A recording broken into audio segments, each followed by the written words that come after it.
அது ஏடா இன்னைக்கு எல்லாரும் வந்து இப்படி நிக்கிறீங்க.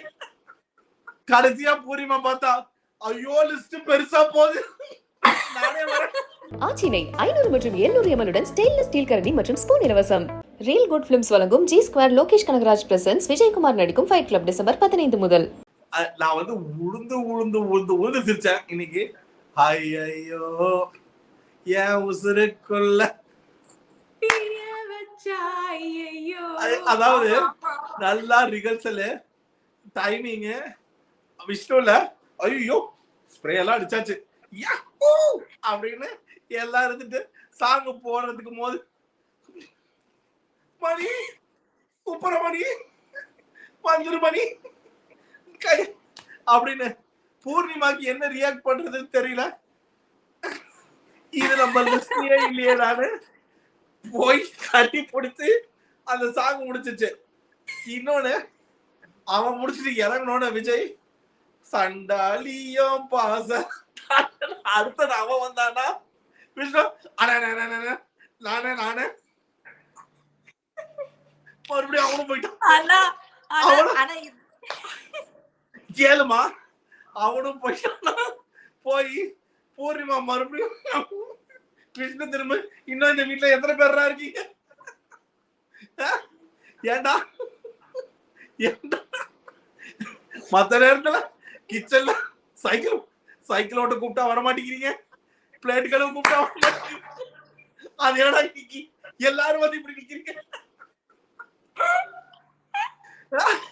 கடைசியா பூர்ணிமா பார்த்தா ஐயோ லிஸ்ட் பெருசா போகுது, நானே வரேன்.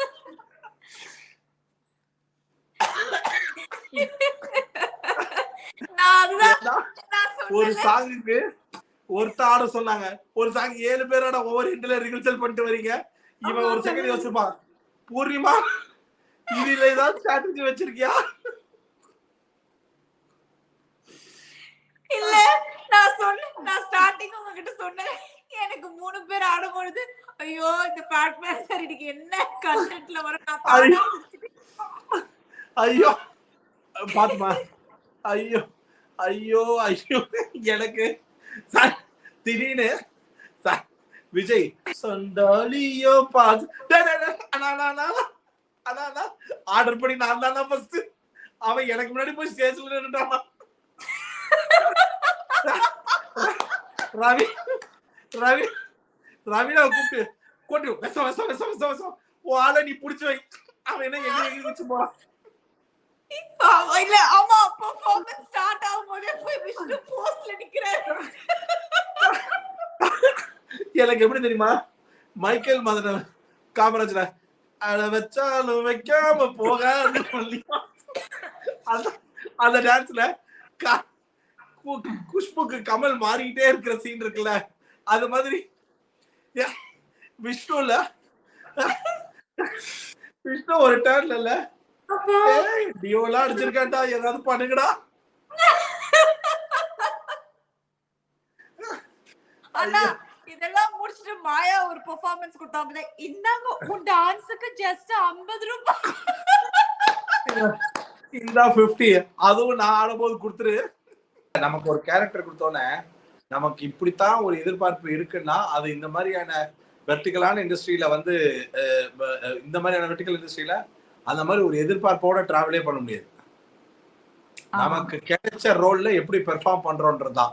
அந்த ரோல் அந்த படத்துல என்ன ஸ்கோரிங்னு பாக்குறது இல்ல மேட்ரு, இந்த ரோலுக்கு நம்ம என்ன ஸ்கோர் பண்றோன்றதுதான் மேட்ரு. எசகி அப்படின்னு சொல்லி அந்த வீட்டுல இன்னும் பயங்கரமா எதுக்கு அதை வச்சாங்க, சவுண்டு பயங்கரமா அந்த கேரக்டர் விடும்.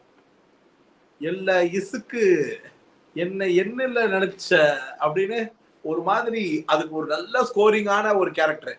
அத புரிதல் இல்லாம வழக்கமா அர்ச்சனோட தப்புதான், எடுத்த உடனே டப்பு டப்பு டப்புன்னு முடிவு பண்றது. கொஞ்ச நேரம் அலசி இதையே நம்ம கொடுத்துருப்பாங்க, இதை நம்மளால என்ன பெர்ஃபார்ம் பண்ண முடியும், நாம டான்ஸ் ஆடணும்னு நினைச்சோமே, அப்ப நம்ம திறமைகள் கட்டப்படுதா, இப்படின்னு எல்லாம் சரி அந்த 4 நிமிஷம் எடுத்துக்க மாட்டேங்கிறாங்களே, அந்த 4 நிமிஷம் எடுத்துக்காம பொசுக்கள் அழுதிடுறாங்களே, அதுதான் எனக்கு கொஞ்சம் சங்கடமா இருக்கு.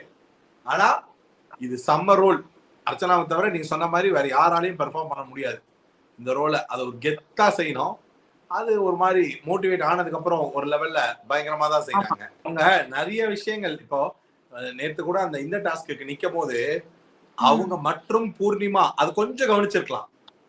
அந்த அந்த சடனா ரியாக்ட் பண்றது இருக்குல்ல, அதெல்லாம் இது வந்து ஜெனரலா பண்ணுவாங்க. இப்ப விஷ்ணு மாதிரி தான், இது நடந்தாலும் நமக்காக தான் செய்யறாங்க போல் இருக்குன்னு மனசுல எடுத்துக்கிட்டா அவங்களோட எல்லா செய்வுகளும் நமக்கானது மாதிரிதான் தெரியும். அது மாதிரிதான் இது.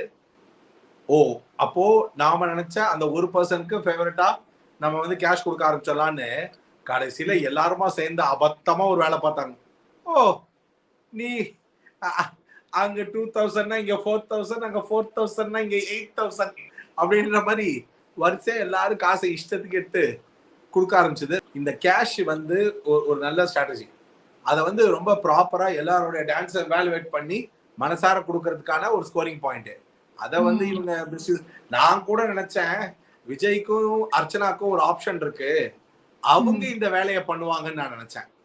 கடைசியா எல்லாரும் கொடுத்தவொடனே நீங்க வந்து ஷேர் பண்ணலான்னும் போது அவங்க அந்த மாதிரி ஏதாவது ஒரு கால் எடுப்பாங்கன்னு நினைச்சா உள்ளதுக்கு கெட்டதா எல்லாருமே அந்த வேலையை பண்ணது வந்து சென்ஸ்லெஸ். ரெண்டாவது கேள்வி யாருக்கும் புரியலையான்னு தெரியல, ஒரு மாதிரி விசித்திரமாவே வேற மாதிரி ஆகி போச்சு. எல்லாரும் வந்து ஒருத்தலை பட்சமா ஒருத்தர் மேல அப்படின்றத ஏதோ கட்டிட்டாங்கல்ல, அமௌண்ட்டை வந்து அவர் கட்டிட்டாங்களே, அது அப்படி பண்ணக்கூடாதுன்னு பிக் பாஸ் சொன்னதை வச்சு ஏன் மாயா வந்து அப்படி பண்ணக்கூடாது, அது தப்பு, அதனால அவங்க காசு அவங்க ரீடைன் பண்ணலாம் அந்த மாதிரி ஏதோ ஒரு பாயிண்ட்ல பேசும்போது இல்ல இது ஸ்ட்ராட்டஜி தான் சொல்லியே செய்யலாம். அவங்க கொடுத்த காசு எங்கன்னு கேட்டா என்கிட்ட இருக்க காசெல்லாம் கொடுத்தாச்சு, அவங்க கொடுத்ததை வச்சு கொடுத்துடலான்னு நான் வெயிட் பண்ணேன் அப்படின்ற மாதிரி அப்படிதான் எக்ஸ்பிளைன் பண்ண ட்ரை பண்ணாங்க.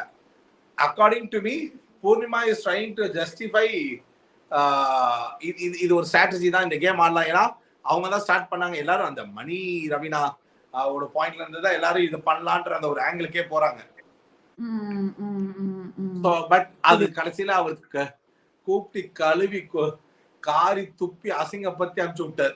என் தலைவன் எழுதிச்சு வந்து இப்படி பார்த்து ஸ்கை இஸ் ப்ளூ, வெயில் இஸ் கொளுத்திங், எல்லாரும் தூக்குறாங்க அப்படின்ட்டு எல்லாம் ஓகே. சேரை போட்டு ஏற்றதுக்கு அப்புறம் பிக் பாஸ் என்ன உங்க வீடு ஏற ஏற பெருசாகிட்டே போகுது, இட் இஸ் டூ லாங், ஐயா இறக்கி அரைச்சு விடுங்க, ஏக்கச்சக்கமா போய் மாட்டிக்கிட்டேன்.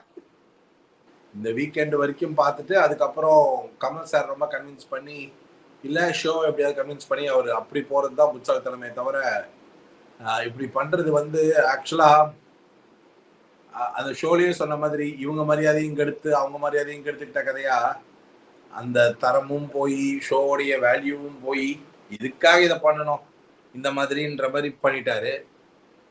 பட் பை தென் அவருடைய இன்னொரு ஃபீலிங்ஸ் என்னன்னா அவ்வளவுதான், இதுக்கப்புறம் இவரை சார்ஜ் ஏற்றி இந்த கேமை விளையாட வைக்கிறதுக்காக என்ன மோட்டிவேஷன் கொடுத்தாலும் திருப்பி ஒரு வேலை பண்ணுவாரு. கரெக்ட்.